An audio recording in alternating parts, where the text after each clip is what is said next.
welcome back to the show. Welcome back to my talk show. Oh my god, I have a talk show now? Yeah, I've had it for a while.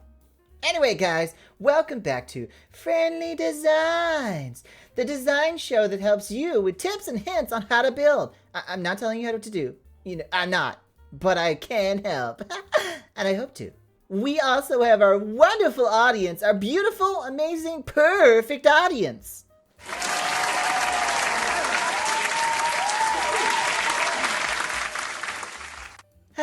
And I thought they were going to be a catastrophe.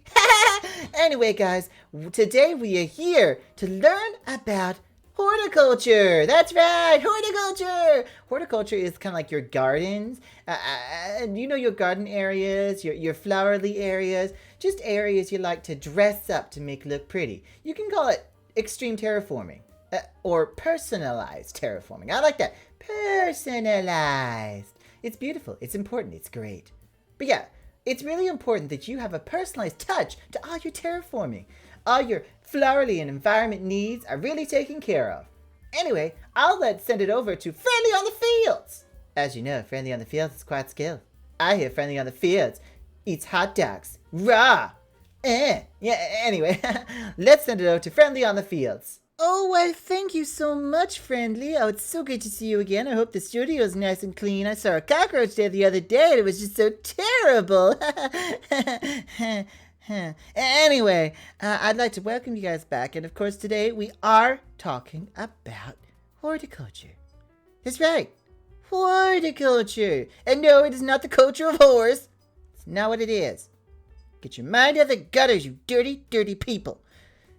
But it's actually a study of plants. Now, of course, we are looking at all these beautiful options. Now, I just built out a few options. It was only a few because I wanted to see what you guys would think about this. Now, for me, a garden is the personality. I'm sure Friendly in the studio mentioned that too. A garden shows the personality of the house. I mean, you could have this beautiful house and then just no garden at all. And the person will think, oh, what a lovely house you have. Garden needs a bit of work. The gardener quit, I see. And you don't want that. You don't want someone saying, the gardener quit. So rude. So goddamn rude. Now, of course, I have 4 options here for you. 4 options, all with their own personality, or lack thereof. Our first example is very pink and beautiful. I used some flowering azalea bushes, leaves, and some normal azalea leaves. I used some of these peonies, and I even used moss on top of the saplings, the sprouts, I guess you'd call them. But these are just beautiful.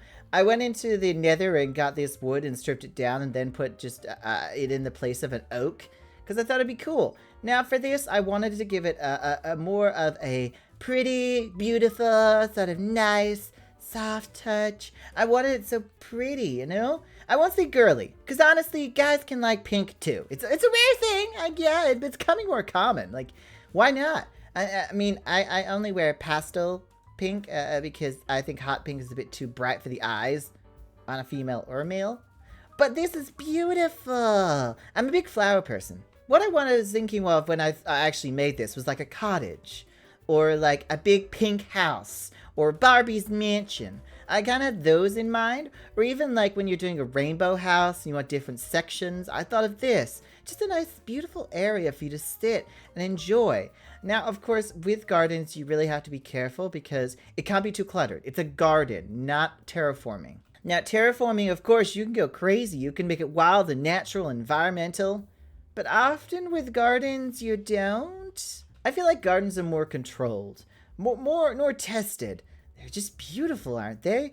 And often you have paths. I mean, you don't have to do paths. Some people do. And there's usually some sort of, not symmetrical, but controlled chaos if it's chaotic, or symmetrical aspect to it if it's symmetrical.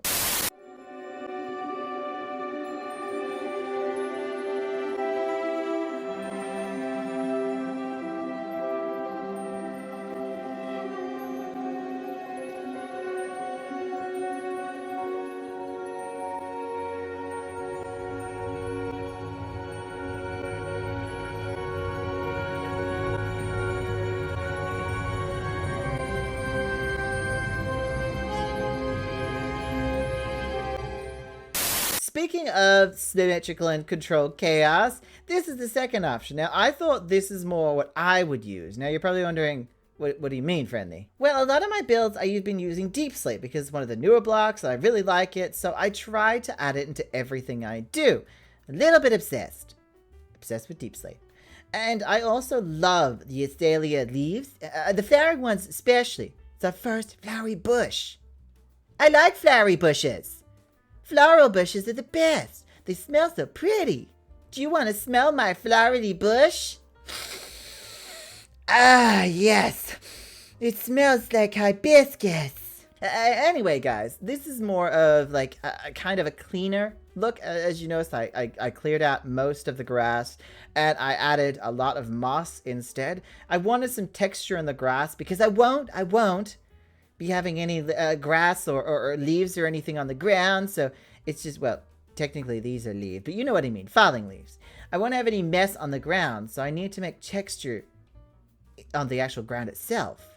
That way, it's not too boring.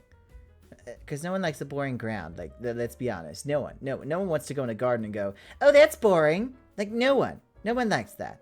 But overall, it's kind of a uniform look. It's more for like royal, minimalistic people who have gardeners and can get it really clean. You know, those crazy people. The people who like cut each other's heads off. They're completely normal. And yet still crazy. But as I was saying, it's really important to have a personality with your As I was saying, it's really important to have a personality with your garden. Well, look at this snazzy place. Looks like we're in the woods.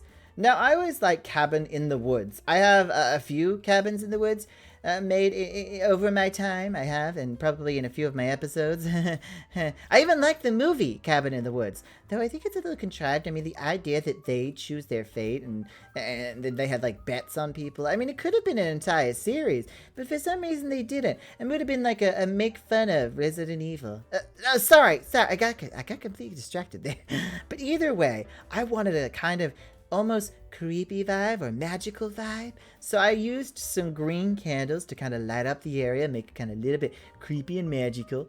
I also used moss cobble instead of cobble for here. I could have done a blend of the two, but I decided against it because I thought this area would be more overgrown.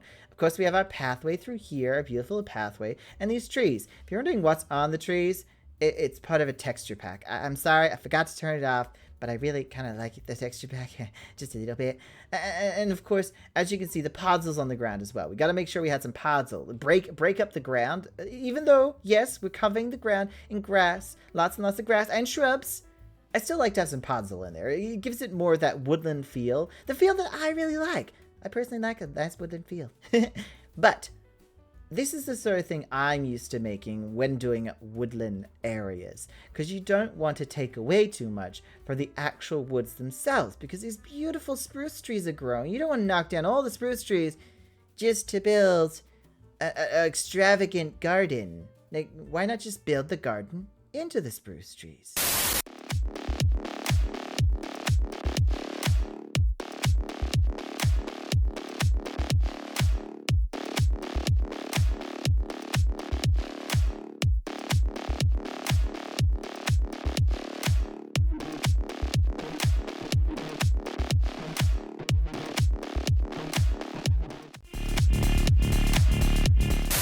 Not least, I wanted to throw something together, just throw something wacky together, and this is what I came up with. Something red, lots of red. I wanted like this mushroom nether-esque looking thing. I wanted something magical and fantasy. This is the garden that I would have put in front of the fantasy build. If you can see the builds behind me, way behind me, this is the one I would have put. Is there dogs on that roof? Who put dogs on my roof? Anyway, I wanted to make a more fanciful build. I also used the end rods for lighting because obviously I didn't want to, ruin the area with lots of lighting. So I decided to use them in the mushrooms. Little mushrooms everywhere. Of course, you can add more of the normal mushrooms in as well. I add some of the nether grass here, some normal roses, and some of these red flowers. They're so pretty. And instead of using any like normal wood, I decided to use the ones from the nether. And even the creeping vines. Like this all to me was like a nice sitting area. And as I said, I tried to inspire it from my fantasy build that I built over there. I would say even that the medieval build would probably have that garden, or maybe that one, and the modern build would have this one. I guess it's gardens can also enhance the feeling, I suppose. Like, if you think about it, gardens really enhance your build. They add on to it. They're like a DLC for a game that you just bought that you love. Then you add this DLC and you go, oh my god, the story makes so much more sense. It's so much better. That's kind of like what a garden is. You just add more onto it to make it pretty. Of course, they say less is more. But sometimes, less is amazing.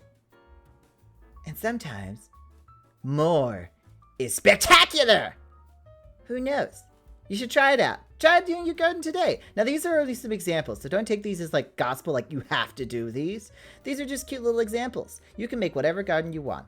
And you can even take inspiration from real gardens. Like, there's botanical gardens all around the place. You don't even have to use natural blocks. You can use concretes for grass. You can use whatever you want. You can even use terracottas and some of those concrete blocks for trees. I've seen it being done, especially in cherry blossom trees.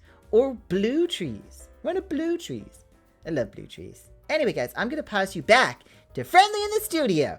And he'll tell you what we're doing, hopefully soon. I don't know. I actually even talking to Friendly in the studio. Could you ask him what happened to my peanut butter sandwich? I really want to know about my peanut. Well. That was wonderful. Thank you, Friendly on the Fields. He's so talented. He has to set everything up for himself. I mean, come on. Like we're going to pay anyone else to do it. Anyway, we have learned a lot today about horticulture. Horticulture is important. Horticulture is the backbone, the beauty, the personality of your outside area. I mean, you aren't going to have a yard with like holes all over it. That's not right. We're no Paracelsus. Jesus. We're not a Paracelsus. That's not what we do here. Anyway, guys, I want to thank you so much for watching the show. Thank you so much for coming back and being a constant lover of my talk show. You know, the numbers have gone up, and I love it. Yeah, thank you. And I will see you in the next episode of Friendly Designs. That's right. Thank you so much for watching. Thank you so much for being here. Don't forget to eat your spaghetti, like, subscribe, and share. And also, get a comfortable pillow. You know? Get one of those ones with like goose feathers or like styrofoam. Not styrofoam. What's the foam one? The foam pillow. You just get the foam pillow, okay? The nice, firm foam pillow that's good for your neck. Go get one and just relax. It's nice. Trust me. I did it yesterday. I fell asleep for 24 hours. It was terrible. I hated it. No production. Anyway, guys, see you next time. Goodbye.